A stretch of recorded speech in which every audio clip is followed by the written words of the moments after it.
Catholics are more open to diversity, I think. If you go make the dialogue with Protestants, of course they are good persons. They will say to you, okay, but they have some problems to give up his beliefs, and it becomes hard in some places or in his relations with another religions. Catholics are more soft. I'm like Catholics. I come from Catholicism, and of course have many good persons, many good Catholics doing charitable profit, doing especially this charitable things.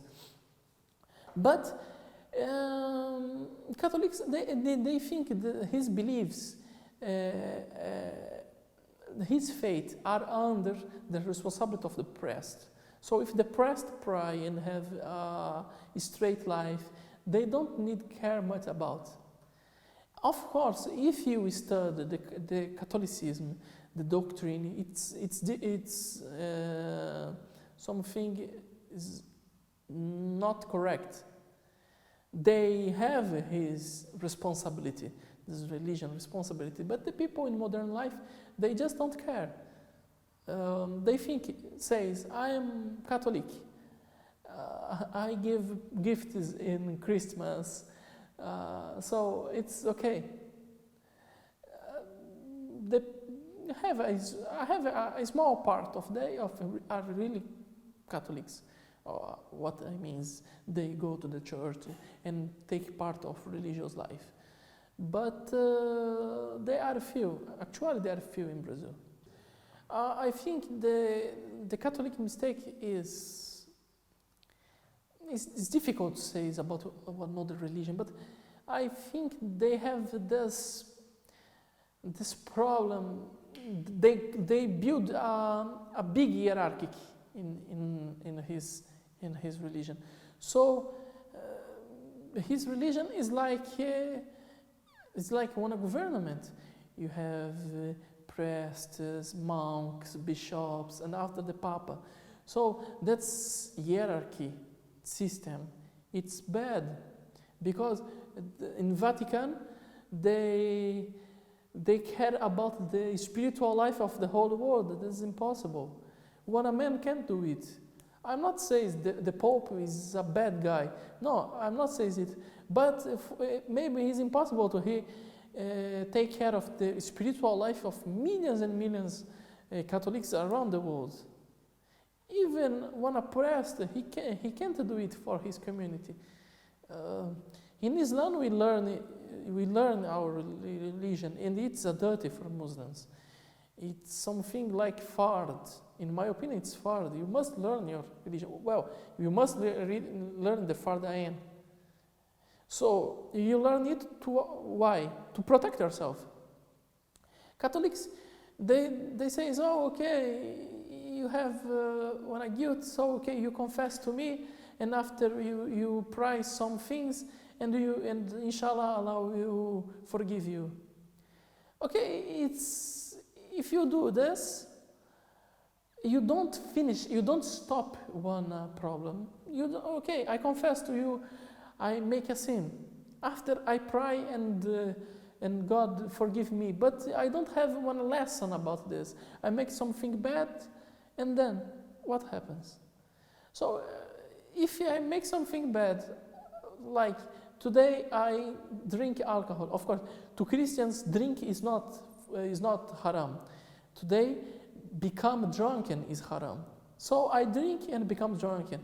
Oh, after I go to priest and confess it. So he says, oh, you must pray. You must pray. You know, they have his own prayers. So you must pray a couple of prayers, and then Allah will forgive you. They look to the cross and pray some praise like they have one prayer of they talking about Jesus, about the Holy Mary. We say in Portuguese, Ave Maria, or Holy Mary. So they pray to the saints. So every saint have his own prayer, like Saint George, São Jorge in Portuguese. They have his own prayer, and it's interesting because George was Turk, he was Seljuk, he was Muslim, but we take it as our saint because he will fight against a dragon. But what's a dragon? Don't exist dragons, you know. So I'm thinking this history of saints, regard to saints, is a kind of mythology. They take much things from Romans, and the Romans take his religions from Greece. So if you compare the histories of saints in Catholicism, or if the creed, the Catholic creed inside Christianity, and you take the Roman paganism, it's very near. It's very near. Like, and you can see in French or in Italian, they say the days, lundi, jeudi, vendredi, samedi. So it's the day of Jupiter, the day of Mars, the day of Saturn, sábado, Saturday, you know?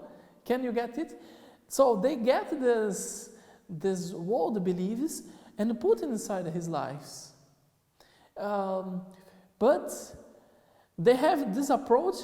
Who is the guilty by it? The Muslims, because the Muslims take the classic, they get the classics of from Hellenic world, especially from Greece, and translate into Arabic. After this, Europe take this Arabic translations and the translation into the European languages.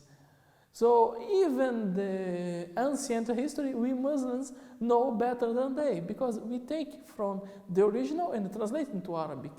After that, they translated from Arabic, so they lost many things of the, you know, one translation from the one language to another and then to another, you lost the hidden meaning. This deep meaning was lost. But this problem of Christianity, I think Christians, in sometimes they are very near to Shia Muslims, because the Shias, they have this veneration to the 12 imams. The Catholics have the same. They look to the saints as people was, yes, they had a good character, good ahlak. We can't say it not. Like San Francisco de Assis. He lived 16 years with Sultan Maliki in Egypt.